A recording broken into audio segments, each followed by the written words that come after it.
वो क्या मोदी है, वो बिहार का चीफ मिनिस्टर था, डिप्टी चीफ मिनिस्टर था, सुशील मोदी।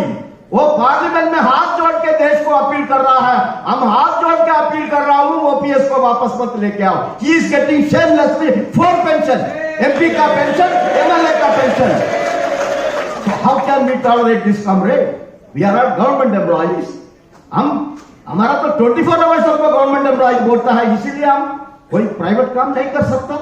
सरकार कर्मचारी को क्यों पेंशन दे रहा है? Because he is 24 hours government servant. वो एक एलआईसी एजेंट भी नहीं बन सकता, ये पोस्ट ऑफिस सेविंग स्कीम का एजेंट भी नहीं बन सकता, वो कोई बिजनेस भी नहीं कर सकता उसका ड्यूटी आवर्स का बाद, बिकॉज 24 आवर्स ही इज गवर्नमेंट एम्प्लॉय। सो उसका तो 30 साल 35 साल में कितना इनकम सैलरी मिलता है, वो पूरा उसका लाइफ में खर्चा होता है। बच्चा का एजुकेशन, उसका शादी, एक 2 रूम का मकान बनाने का, उसका रिटायरमेंट का बाद एक डिसेंट, एक डिग्निफाइड लाइफ उनको मिलना चाहिए। इसीलिए तो पेंशन है ना। कितना सुप्रीम कोर्ट का जजमेंट्स है, कितना हाई कोर्ट का जजमेंट्स है?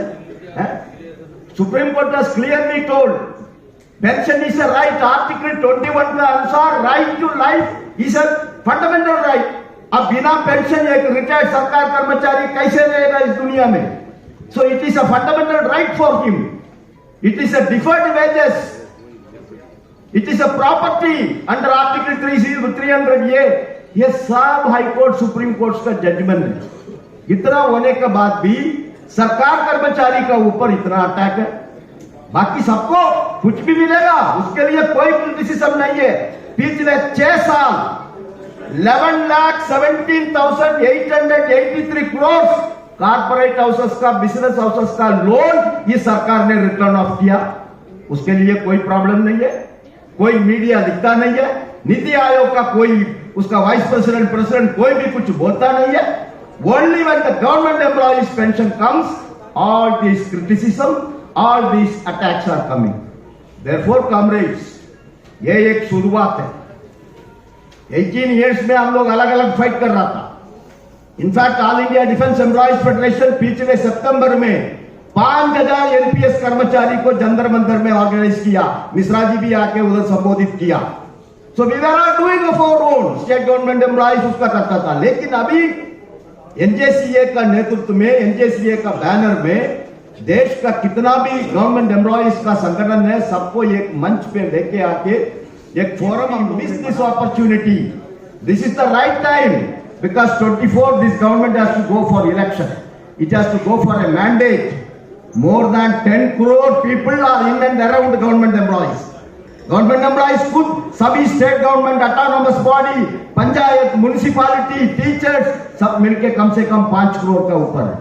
उनका फैमिली मेंबर्स, उनका परिवार, उनका ऊपर कितना लोग डिपेंडेंट है, कम से कम तो 10-15 करोड़ वोट सरकार कर्मचारी का डिपेंडेंस में है।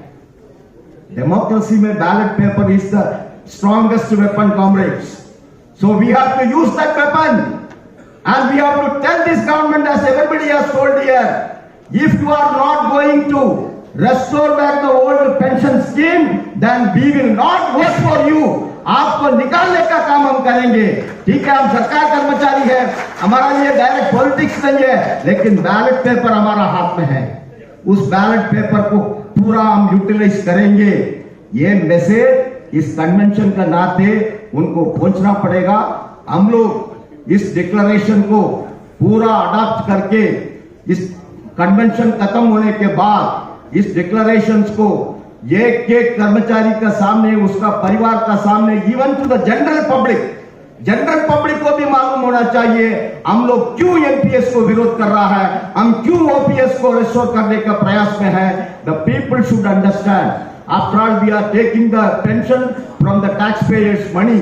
सो उनको भी एजुकेट करना हम लोग का जिम्मेदारी है। So this convention, I am confident that with all of your support we will be able to carry forward this struggle. And कठिन काम है, आपको मालूम है हम डिफेंस में हैं। फौजी के लिए, पेंशन के लिए बहुत पैसा खर्चा वाला करके फौजी का रिक्रूटमेंट बंद कर दिया। अभी अग्निवीर, अग्निबाद का नाम पर 4 साल के लिए आर्मी में कॉन्ट्रैक्ट हो रहा है। एक ही कारण है, उसको पेंशन नहीं देना है। यही सरकार है। So it is not an easy task. It is a very difficult task. But this historical unity, what we have forged, and that unity will carry forward this struggle. And I am confident the day will come, NPS is scrapped and we restore the old pension scheme so that our senior employees, when they retire, their old age is protected. And that struggle we should continue, we should intensify. And with this message, I fully adopt this declaration proposed by Comrade Shivagopal Misra ji and Raghavaiah ji. Thank you, Comrade. Thank you.